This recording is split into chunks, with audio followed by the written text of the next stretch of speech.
Granny, you out here? I'm over here, Jed. Granny, is that you? Shucks, no, Jed. I got prettier feet than that. Prettier drumsticks, too.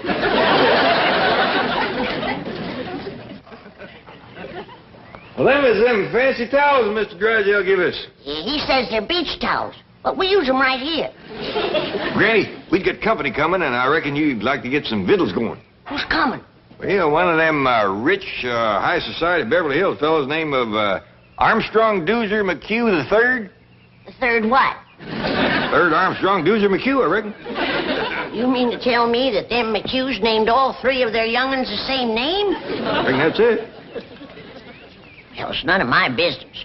But dogged if I can see where Armstrong Doozer is such a good name. Kind of confusing, too. I reckon that's why they call him first, second, and third. How's this feller get acquainted with us? Well, he ain't yet. Jethro invited him over here to meet us, but between you and me, I think it's Ellie Mae he wants to meet. Yeah, Jethro's always bragging about his pretty cousin. I told her there's a fella coming over to meet her, and she promised to put on her prettiest dress. Well, when that Armstrong Doozer gets a look at Ellie, he's gonna forget what number he is. Carl? Over here, Ellie. Ellie Mae Clampett, there is a fella coming to see you. Well, what's wrong, Paul? I put on my prettiest dress. Ellie Mae, look at your feet. Ain't got no shoes on. Well, I'll go put them on. Come back, Ellie. I just can't think of no quicker way to kill a romance than to meet a feller toting a skunk in your arm.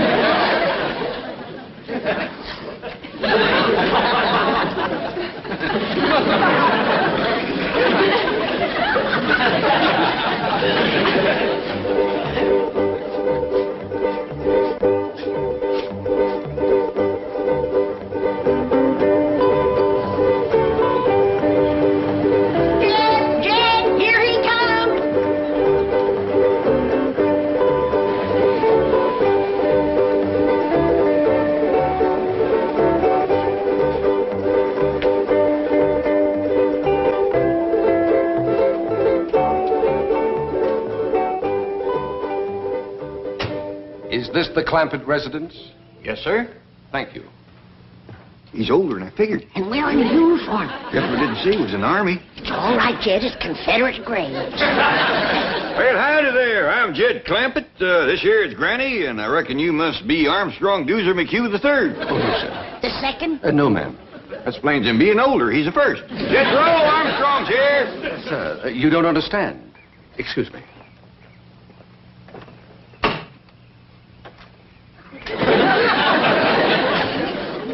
Mr. Clampett, I am Armstrong Doozer McHugh III. Well, howdy there, Armstrong. I'm afraid you're mighty young for Ellie. Sir, I'm here to play with Jethro. We're classmates in the 5th grade. Granny, shake hands with Armstrong Doozer McHugh III. Howdy, third. I am delighted to make your acquaintance. Mighty big spread of years between the first and the third. Appears to me the second would be just about right for Ellie. It's Jethro! Oh, please, sir, please. Master Armstrong is very delicate. Jethro won't hurt me. He's my friend. But you might get a nosebleed at that altitude. Master Armstrong is under the care of several specialists. He's very sickly. Wilkins, please. Last week we had nurses around the clock. Even got a sick clock. Master Armstrong, please. You're not to get excited. Would you like a tranquilizer? No. Come on, everybody. Let's go in the house. I got some victuals cooking. One moment, please. I must go in the house before Master Armstrong. I'm sorry about Wilkins, but he has his orders.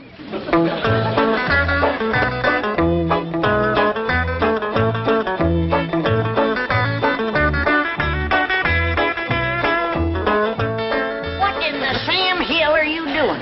This is an allergy spray. He ain't got no allergies. Master Armstrong has several. And spray him. You don't understand. This spray settles the dust in the room. Dust in my house? Why, if you weren't wearing the uniform that I dearly love, I'd ram this down your throat and reach in and push the button. Granny, calm down. Well, I just mopped and cleaned in here just this morning. Madam, the air is filled with minute particles invisible to the naked eye. I don't see him. Hope you brought your swimsuit, little doozy. We got a dandy big cement pond here. Oh, I'm afraid I don't know how to swim. Oh, Jethro will learn you. Oh, no. Master Armstrong's not allowed in the water. No wonder he's got all them allergies. A good hot bath with lye soap. That's what he needs. Lysol? Master Armstrong, I don't think I should leave you here. Please, Wilkins. Well, I'll take your temperature and blood pressure before I go. No, Wilkins, I feel fine. Oh, very well. With whom shall I leave the young master's schedule on rest, diet, medication, and telephone numbers of doctors? Well, if it's anything to do with Doctor and Granny, here's the best. Very well. There you are. Now then, antihistamine pills, tranquilizers, acid pills, anti-acid pills, vitamins, iron, liver, yeast extract, antibiotics. Open up, Master Armstrong. It's time for your throat spray. Just a precautionary measure to see that he fights off the respiratory virus. If that rascal comes around here, I'll fight him. Over to school, all the big fellas is always picking on little doozy. But not when Jethro's around. Oh, I almost forgot. The oxygen tent is in the car. Where shall I set it up? Tent? Yes, sir. Master Armstrong usually spends an hour a day in it. Oh, you like camping, do you? I'll say he does. He's happy as a itchy pig rubbing against a real fence. Speaking of pigs, I got some hog jowl stewing and a possum pie in the oven for this little feller's lunch. Come on. Hog jowl. Possum pie. Do you intend to feed those things to Master Armstrong?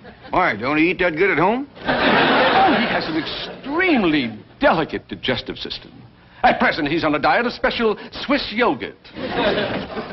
We hunted all over Beverly Hills to find it. Jethro, get out your rifle and hunt down one of them Swiss yogurts. Okay, Uncle Jed. Oh, I'll take little doozy along to make sure I shoot the right kind. Sure. Reckon Granny will know how to cook it once she sees it. Does it run or fly? Neither. Yogurt is inanimate. It just lies there. Ain't gonna be much sport to shoot, Jethro. That's a fact. Hi, has anybody seen little Charlie? A dog! Go away. Master Armstrong's allergic to all animals. Ellie, Charlie got in the kitchen. Oh, a skunk! Oh, city feller, I wouldn't do that if I was you. He might just return the favor.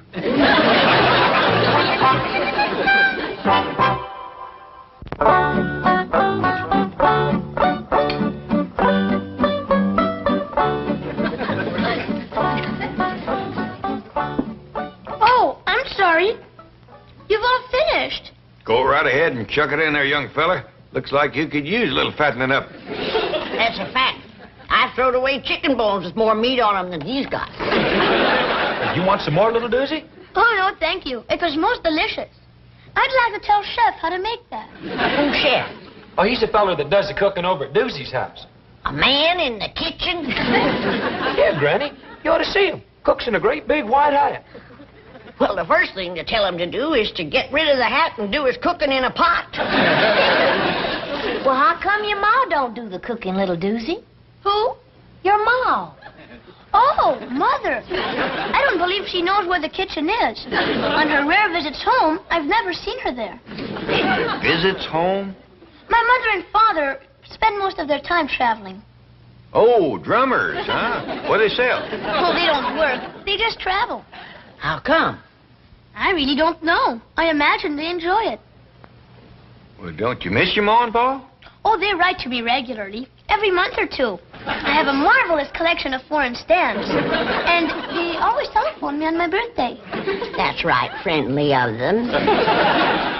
Well, who looks after you, little doozy? Oh, mostly the governess. Governess? She's married to Wilkins. Did you hear that, Granny? That fella that brought him over here is the governor. That still don't give him no right to tell me I got dust in my house. You folks have so much fun. I never even laugh at home. Well, little feller, anytime you feel like busting out laughing, you come right on over. Excuse me. Come on, little doozy. You promised to help me with my homework. He's the smartest kid in school. Oh, I'd rather be able to swim and climb trees like you. Well, you help me with history, and I'll teach you to swim and tree climb. And I'll learn your wrestling, so as the big kids won't be picking on you. Oh, I'd like that. And perhaps I could assist you in some subject. How about English? Thank you, little doozy. But I done been learned to talk that. Kinda got a hankering for history, though. What you studying in that? At present, we're on the Civil War. You mean the war betwixt the Yankees and the Americans? Well, you boys can run along now. You're excused. Just a minute, Sonny. Who'd they learn you won that war? Granny, these boys got study to do. I want an answer to my question. He's paying school taxes. And I want to know that they're learning our young'uns the truth. Now, who did they say won? The North or the South? Oh, I wish I was in Dixie down south, the South. Hush up, Jed. I can't hear the boy's answer.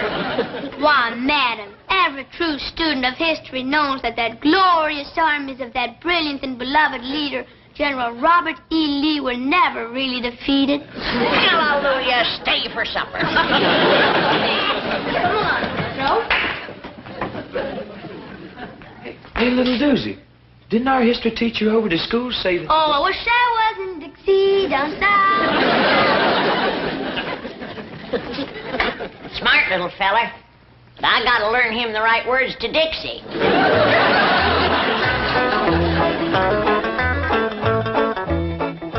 I spoke to young Master Armstrong, and he told me to tell you that he ain't ready to go home yet. He's having too much fun. He's not permitted to have fun. It's bad for his blood pressure. Well, I'll tell him when he comes down out of the top of that tree. He's in the tree? Say, that little rascal can climb like a squirrel. Soon as his hands get toughened up, he'll be as good as Ellie Mae. I insist upon taking him home immediately. I told you, he don't want to go home yet. That makes no difference. He's going. Hold on a minute. I don't want to tangle with no soldier in the Confederate grave. This is not a Confederate uniform. Now remove your hand and lead me to Master Armstrong. And if I don't? I'll have to take him by force. Is that a fact? Like Grant took Richmond. What did you say? I shall take him like Grant took Richmond. That's what I thought you said.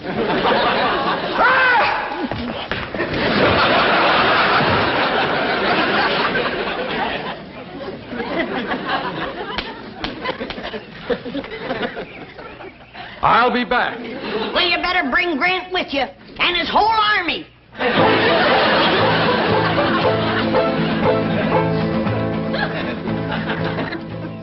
But, operator, I must talk to Mr. or Mrs. McHugh. Have you tried Rome? Paris? How about Zurich?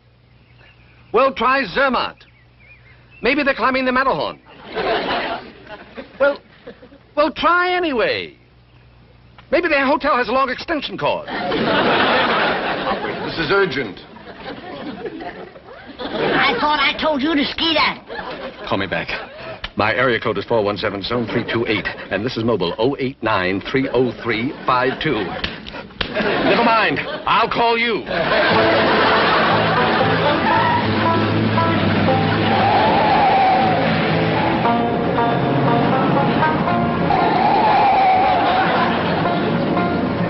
You didn't take a gun to the governor, did you?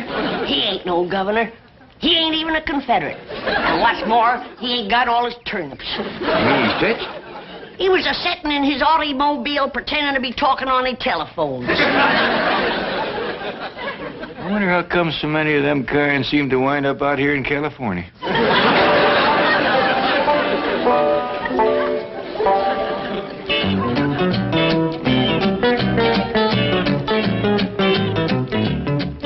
Sorry to interrupt, Chief, but Wilkins here has an urgent problem concerning young Armstrong Dewson McHugh III. No, what is it? Well, to fill you in, Chief, Armstrong Dewson McHugh III's father, Armstrong Dewson McHugh II, has appointed the bank executor of his will, administrator of his estate, and guardian of Armstrong Dewson McHugh III in case something should happen to Mr. and Mrs. Armstrong Dewson McHugh II. And that is why Wilkins here, and very wisely, has come to you in this crisis. What is the crisis? I forgot. Oh, yes. Young Master Armstrong is being held a prisoner. Call the FBI. Do you know who has him? A hillbilly family called the Clampetts. J. Edgar Hoover, please. Never mind, hang on. Wilkins, the Clampetts are my next-door neighbors, my largest depositors, and my personal friends. And the very salt of the earth. Sorry, Chief. But, Mr. Drysdale, young Master Armstrong is extremely frail and delicate, and the Clampetts refuse to give him the proper food or rest or medication. They're exposing him to great danger. Get the Clampetts on the phone. They won't harm the boy. But I'm afraid they already have. They've got him climbing trees and eating possum pie. Delicious. But they're violent people. Granny threatened me with a shotgun. What did you say about the South? The South what? Granny! Jane Hathaway here. Could you call young Armstrong Deuce McHugh III to the telephone? I don't hardly think so. He went out to the cement pond to swim. Thank you, Granny. Goodbye. Nothing to worry about. Master Armstrong is in swimming. But he doesn't know how to swim. But Jethro, I don't know how to swim. Oh, don't let that worry you, little doozy. We can learn anybody. Why, heck, Ellen May even learned her cat. Come on, Rusty.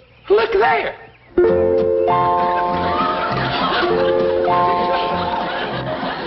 Come on, Rusty. Did you have a good swim? See, little doozy? There's nothing to it. Now, you just watch me and do as I do.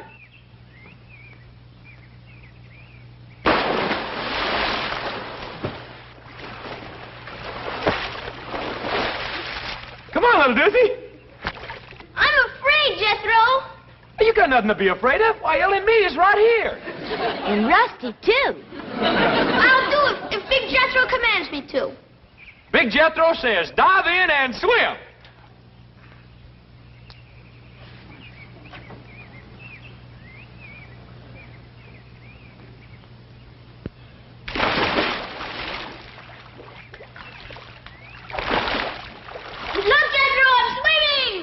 You sure are, little doozy. You just done swum right out of your swimming suit.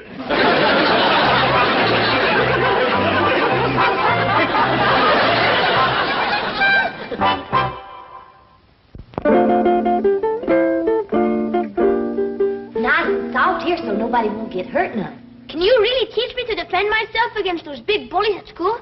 You betcha. Now come at me like you're fixing to hurt me. Really ought to learn you on someone bigger than myself. Mr. Pullman? Yes, Miss Clampett? Would you help us out for a minute, please? Why, certainly. What can I do for you? Well, I'm trying to learn this here young fella how to protect himself. Now, you come at me like you're fixing to hurt me. Oh, I don't think I'd better. I was in the Marines, you know, and they taught us some pretty rough tactics.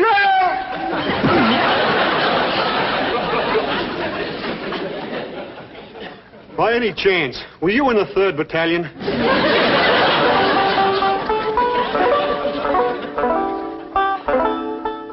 Try that, little doozer.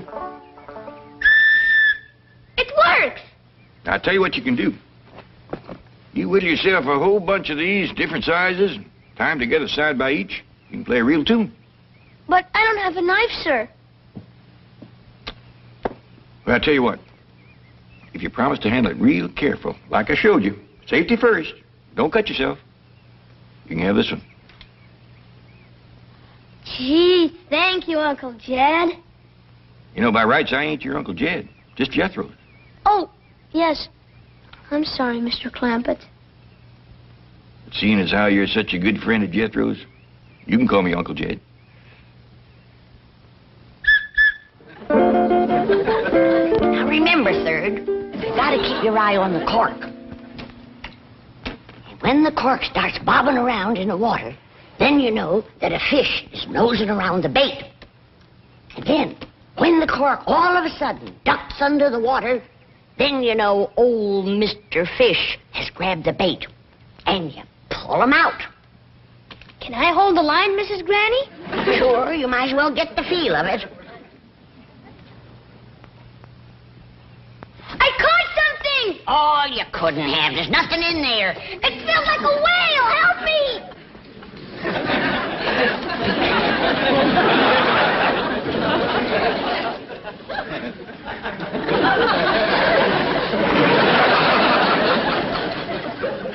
figured I'd let little Lucy see what it was like to catch a big old catfish. You hold it kind of loose this way. You bring your arm back, and just as you let it fly, you give it a little spin. You watch. Perfect ringer, Uncle Jed. Yeah. Now, you try.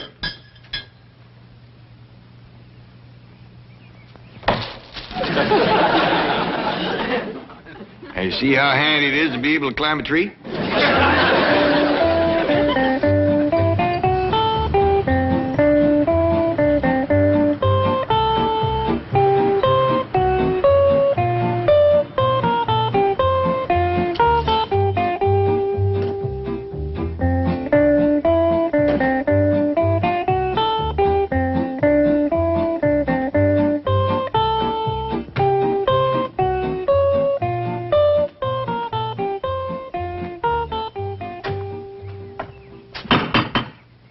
Now, be of good cheer, Wilkins. I am confident that we shall find everything here in possum pot.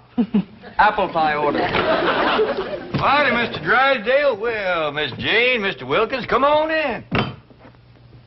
Gonna bake a tater pie to give to little Dews. And it'll taste so good his toes will curl up in his shoes. To make a tater pie, it takes a lot of possum fat. I don't think that feller chef can bake it in his hat. Greetings, Granny. Oh, Manny. Thought I told you to secede from these parts. Manny. Madam, I demand to see Master Armstrong immediately. Don't wake him up. He's taking his nap. Yeah, you see, he's getting his rest. Needs it, too. Poor little feller's all tuckered out. Which bedroom is he in? Napping right out there in the sun. The sun! His skin is far too sensitive to be exposed to ultraviolet rays.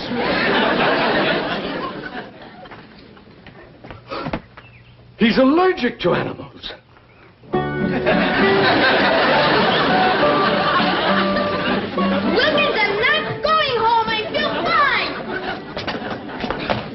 You're coming home and have an antiseptic bath and then spend an hour in your oxygen tent. Wilkins, I'm not going. Then I'll take you by force. You will. Like Grant took Richmond.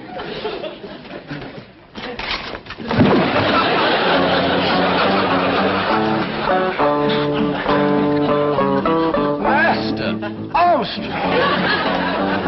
I'll call you when I need you.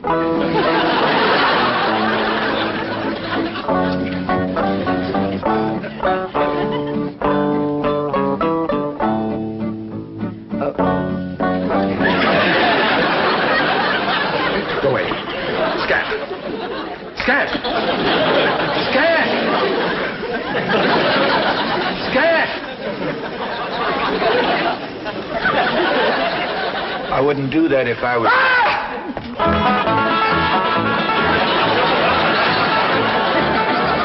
tried to tell him.